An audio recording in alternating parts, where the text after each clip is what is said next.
We are the Gujarat Technological University.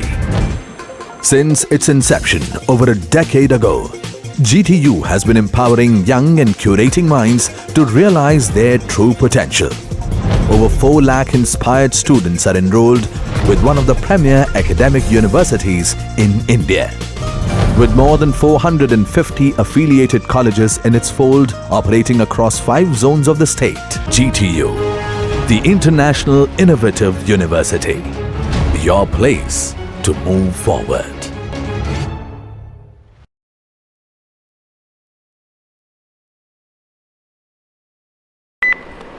Hello friends, welcome. So in this video we are going to discuss SAD preferences versus SAV instance stat. Okay, so if you remember in my earlier video, in my previous few videos we have been discussing how to persist activities stat or applications instance stat.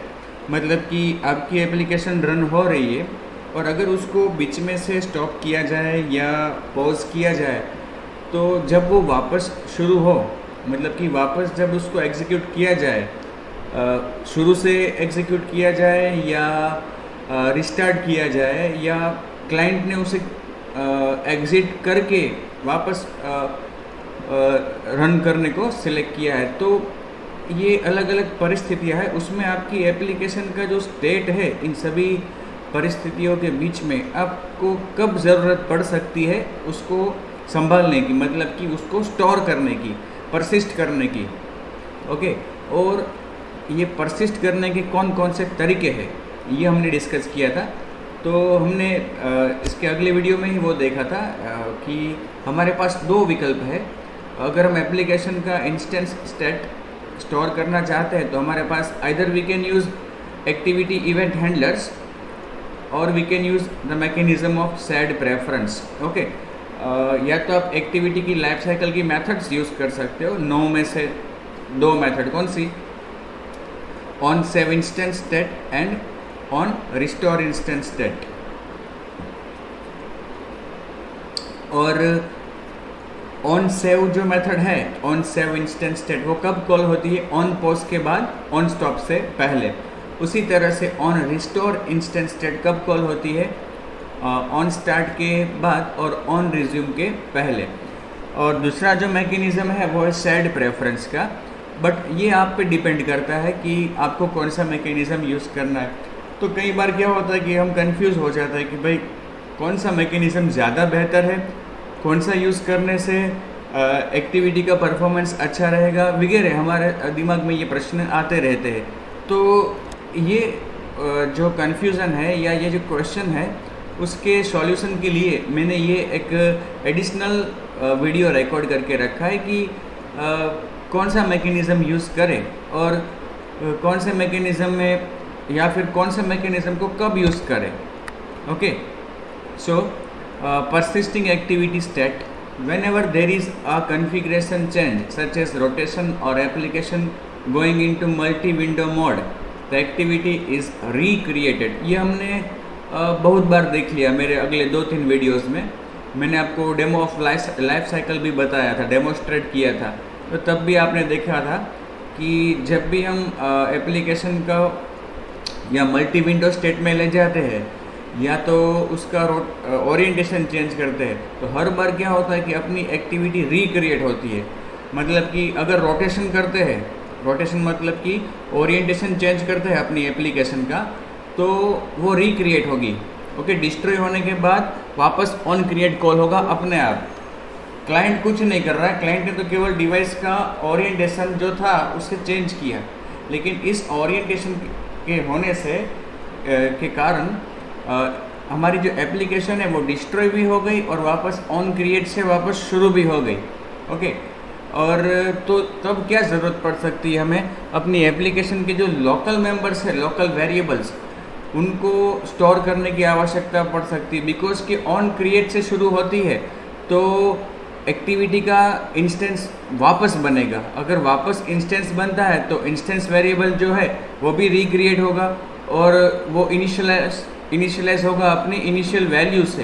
तो कहने का मतलब कि इस जगह हमें ज़रूरत पड़ सकती है इस तरह के वेरिएबल्स को सेव करने की। उसी तरह से जब मल्टी विंडो में जाती है एप्लीकेशन तो भी वो स्टॉप हो जाती है, और वापस जब उस पर फोकस आता है क्लाइंट का तो वापस वो रीस्टार्ट से शुरू होती है, रीस्टार्ट, स्टार्ट एंड रिज्यूम।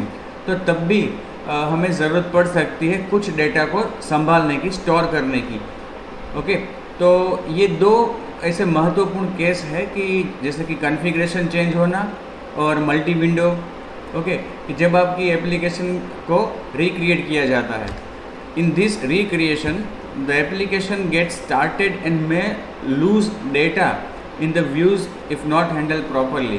देखो, ये जब रिक्रिएट होता है तो एप्लीकेशन जो है वो रिस्टार्ट होती है, मतलब कि शुरू से स्टार्ट होती है। तो हो सकता है कि इस रिक्रिएशन के दौरान आपकी एप्लीकेशन का कोई महत्वपूर्ण डेटा, कोई इन्फॉर्मेशन लॉस हो जाए, क्योंकि अगर उस इन्फॉर्मेशन को लोकल वेरिएबल्स में स्टोर किया है तो वो तो वापस इनिशियल वैल्यू से इनिशियलाइज होगा। हाउ टू परसिस्ट, तो जैसा कि हमने डिस्कशन किया है अगले लेक्चर्स में कि अगर हमें परसिस्ट करना हो डेटा को तो कैसे करें, ऐसी कंडीशंस में, ऐसी सिचुएशंस में डेटा को कैसे परसिस्ट करें, using activities life cycle callbacks and using shared preferences. तो यहाँ पे आपके पास दो विकल्प है, एक्टिविटी की लाइफ साइकिल के कॉलबैक्स यूज़ कर सकते हो आप, या फिर सेड प्रेफरेंस, जैसा कि शुरू में मैंने आपको बताया। Using activity life cycle callbacks, for this there are two methods that are triggered at different stage of the life cycle।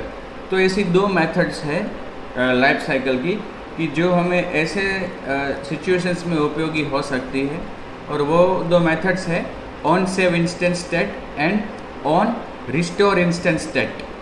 They are used to save and retrieve values. The values are stored in the form of a key value pair.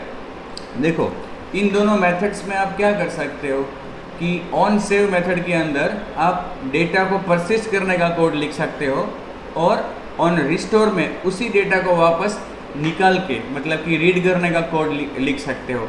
और जब आप इस ऐसे data को store करते हो तो वो as a key value pair store होगा, ओके, बंडल के ऑब्जेक्ट में ऑन सेव इंस्टेंट स्टेट। तो ये दोनों मेथड्स को हमने ऑलरेडी डिस्कस किया है, डेमोस्ट्रेट भी किया है, प्रैक्टिकल भी मैंने आपको बताया है इनका। वापस एक बार उस पर नज़र डालते हैं।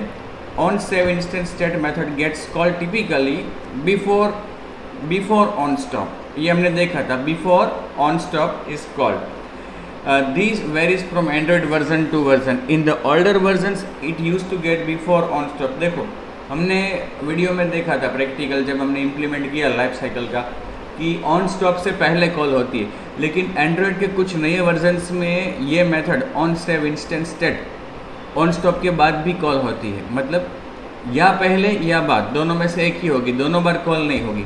तो लेटर वर्जन्स में वो बाद में कॉल होती है ऑन स्टॉप के। Inside this method we save the important values in the bundle in the form of key value pairs. तो ये जो सेव इंस्टेंट स्टेट मेथड है उसमें हम क्या कर सकते हैं, अपने जो डेटा है जिसको हम परसिस्ट करना चाहते हैं उसको एक बंडल ऑब्जेक्ट के अंदर हम स्टोर कर सकते हैं। आपको याद होगा कि यहाँ पे जो हमें सेव इंस्टेंट स्टेट में जो आर्ग्यूमेंट रहती है हमारे पास, वो है बंडल का ऑब्जेक्ट, जिसमें हम डेटा को स्टोर कर सकते हैं एज ए की एंड वैल्यू पेयर। उसी तरह से ऑन रिस्टोर में भी वही ऑब्जेक्ट, बंडल ऑब्जेक्ट हमें मिलता है, जिसमें से हम की के द्वारा उसकी वैल्यू को रिट्रीव कर सकते हैं।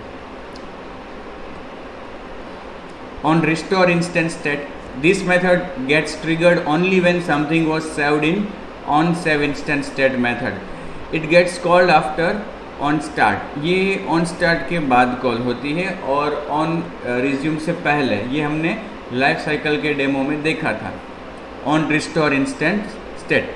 लेकिन ये ऑन रिस्टोर इंस्टेंट स्टेट कब कॉल होगी, जब on save instant state call हुई है पॉज होने पर, तब।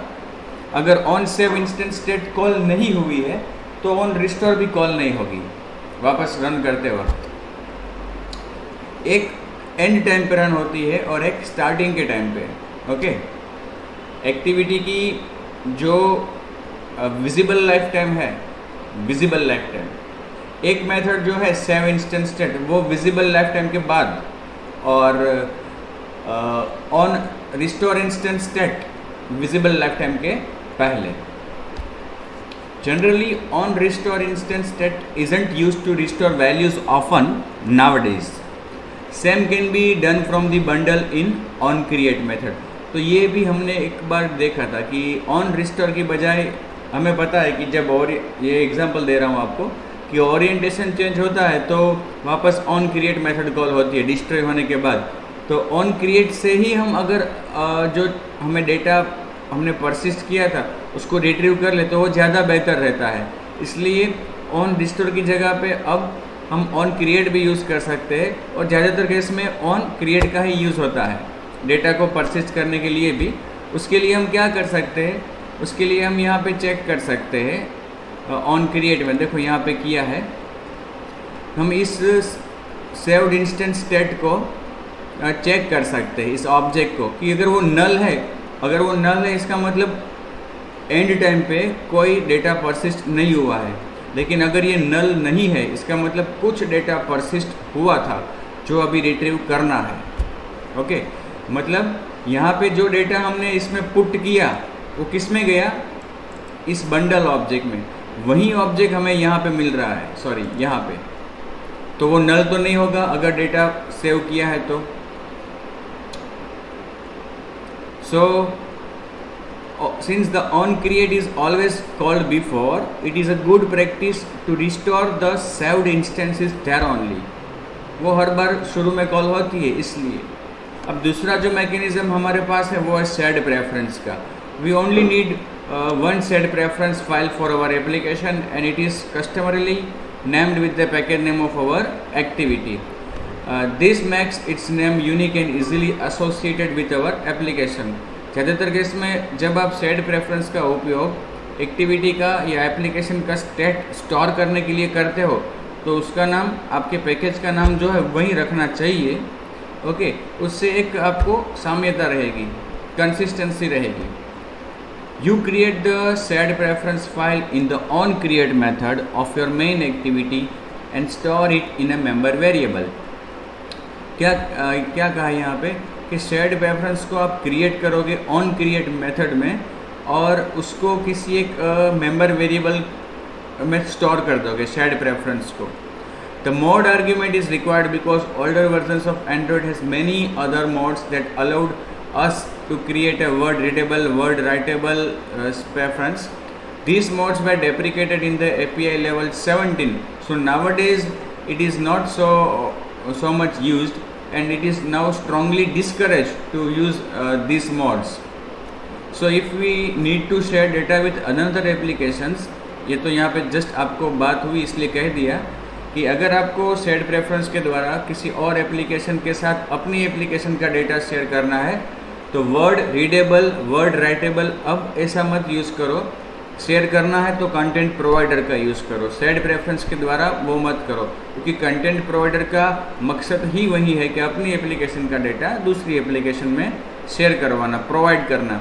सेड प्रेफरेंस के द्वारा वो हो सकता है, हमने प्रैक्टिकली किया भी है, लेकिन वो इतना बेहतर तरीका नहीं है और अब तो उसको डिस्करेज भी किया गया है. ओके, तो यहाँ पे सेड प्रेफरेंस के द्वारा हम ऑन क्रिएट में सेड प्रेफरेंस को क्रिएट करेंगे, फिर ऑन सेव में उसमें कुछ पुट करेंगे, फिर ऑन रिस्टोर या ऑन क्रिएट में उसको रिट्रीव करेंगे.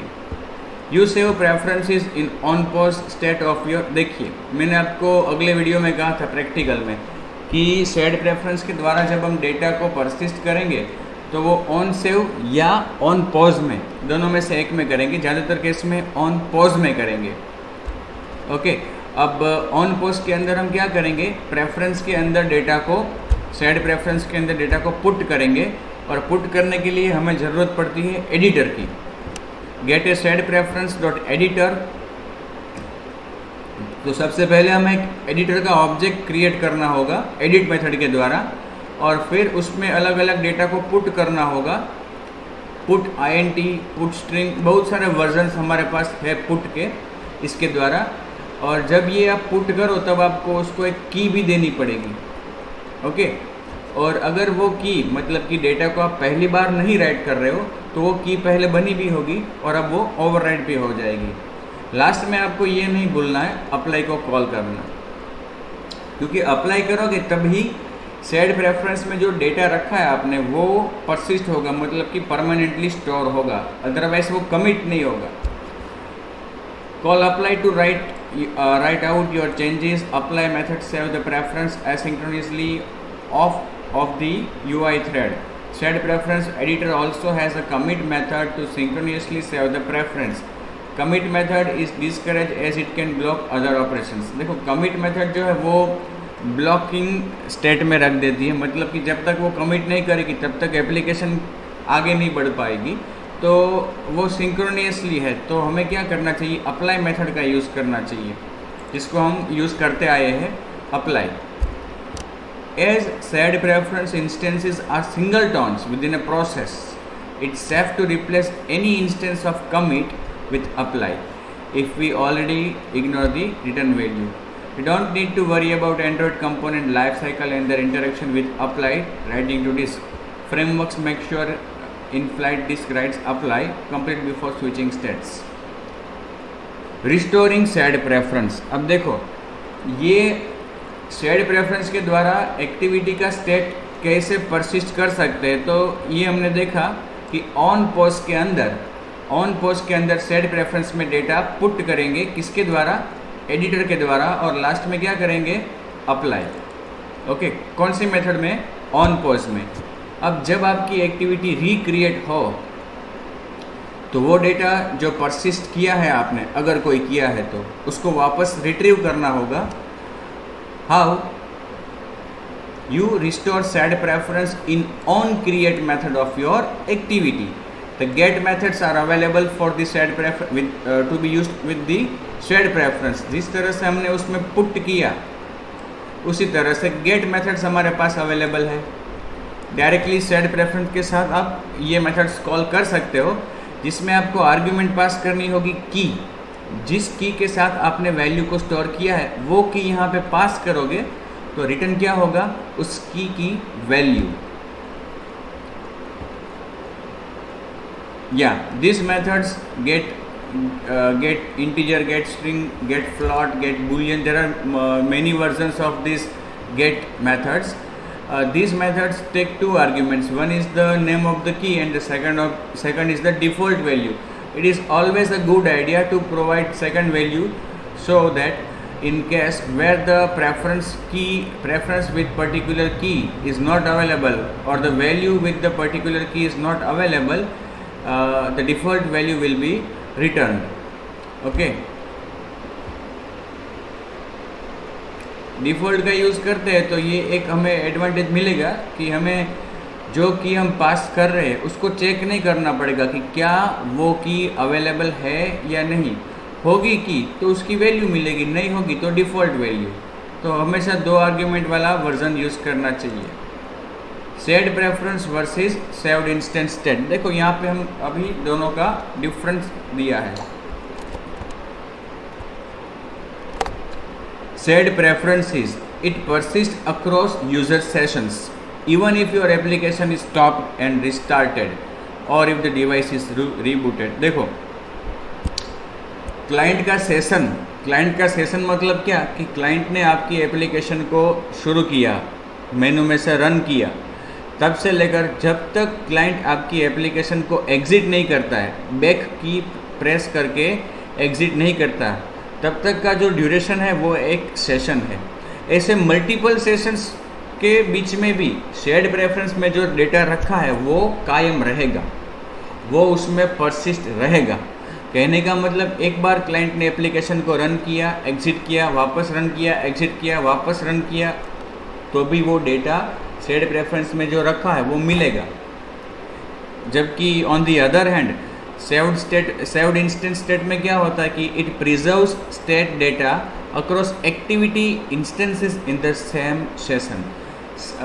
जब आप सेव्ड इंस्टेंस स्टेट का यूज़ करते हो तो उसमें डेटा कब तक रहेगा, जब तक करंट सेशन चालू है तब तक, मतलब कि क्लाइंट ने एप्लीकेशन को रन किया तब से लेकर जब तक वो एग्ज़िट नहीं करता तब तक। मैन्युअली वो एग्जिट करता है या एक्टिविटी आपकी किल हो जाती है तो इसमें रखा गया डेटा डिस्ट्रॉय हो जाएगा।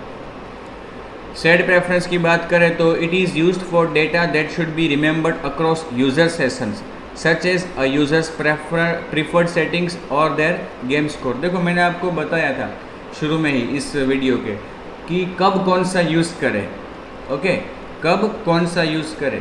तो यहाँ पे क्या कहा गया है कि सेड प्रेफरेंस का आपको कब यूज़ करना चाहिए, जब आपको डेटा इस तरह से परसिस्ट करना है कि वो आपको चाहे डिवाइस आपका रिबूट हो तो भी मिलना चाहिए। आपका डिवाइस मतलब कि क्लाइंट का डिवाइस अगर रिबूट होता है फिर भी आपका रखा गया डेटा मिलना चाहिए। अगर क्लाइंट एक्टिविटी को एग्जिट करके वापस रन करे तो भी मिलना चाहिए। तो ऐसा डेटा कौन सा हो सकता है, तो अगर आपकी एक्टिविटी में आपने क्लाइंट से कुछ सेट करवाया है कि जो नेक्स्ट टाइम आप उसको दिखाना चाहते हो तो ऐसा डेटा आपको सेट प्रेफरेंस में स्टोर करना चाहिए। या फिर कोई गेम की एप्लीकेशन है उसका स्कोर आप स्टोर करते हो जिससे क्लाइंट को दूसरी बार दिखाई दे वो अपना स्कोर, तो इसके लिए भी आपको सेट प्रेफरेंस का यूज़ करना है क्योंकि वो परमानेंटली रहेगा। Used whereas on the other hand save instance state की बात करें तो it is used for data that should not be remembered across sessions such as the currently selected tab और any current state of an activity.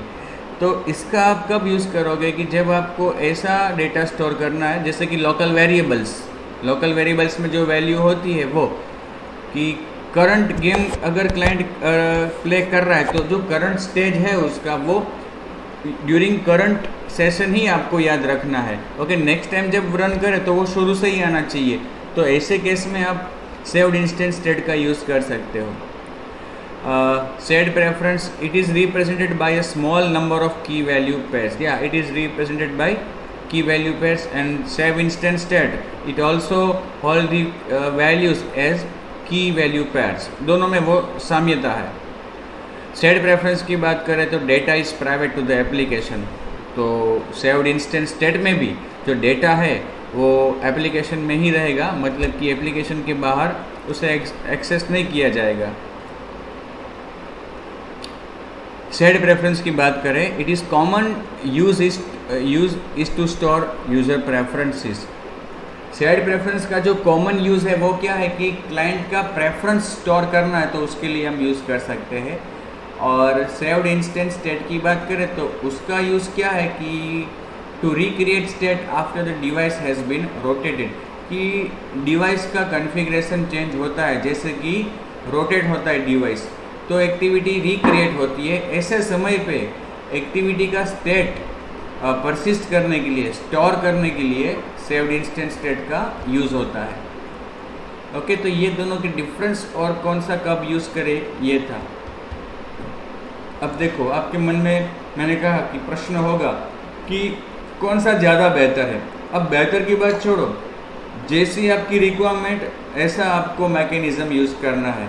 अगर आपकी requirement ऐसी है कि you need to persist the data across sessions then you should use said preference, but if you want to store the data up to the session only for the session then you should use saved instance state.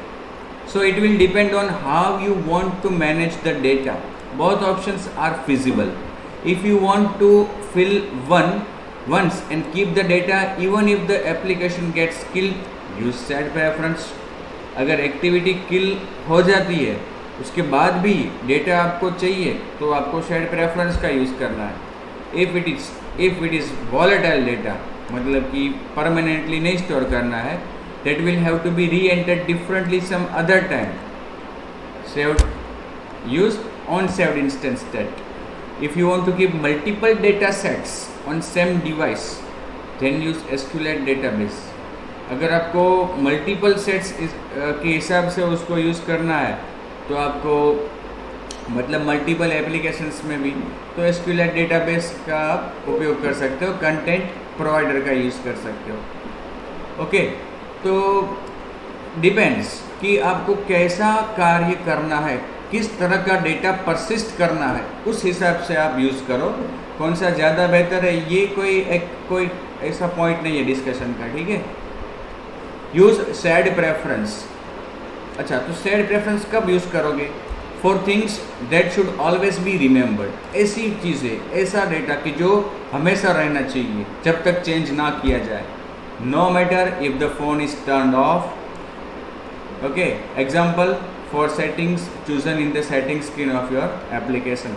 मतलब कि ऐसा data कि जो application device close होने के बाद भी data उसमें रहता है, तो रहना चाहिए, तो उसके लिए आप सेट प्रेफरेंस का यूज़ करो। जैसे कि आपकी एप्लीकेशन में आप क्लाइंट को सेटिंग्स का एक पेज दे रहे हो जहाँ पे वो कुछ सेट कर सकता है, तो उसमें आप यूज़ कर सकते हो प्रेफरेंस का।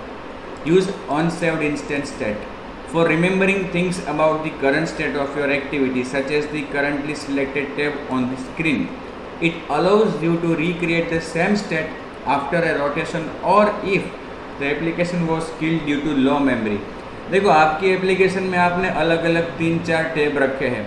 अब सपोज कि क्लाइंट थर्ड टैब पे है और वो रोटेट करता है डिवाइस को, तो क्या होगा? एक्टिविटी रिक्रिएट होगी, रिक्रिएट होती है तो वापस से पहला टैब आ जाएगा, लेकिन ऐसा नहीं होना चाहिए।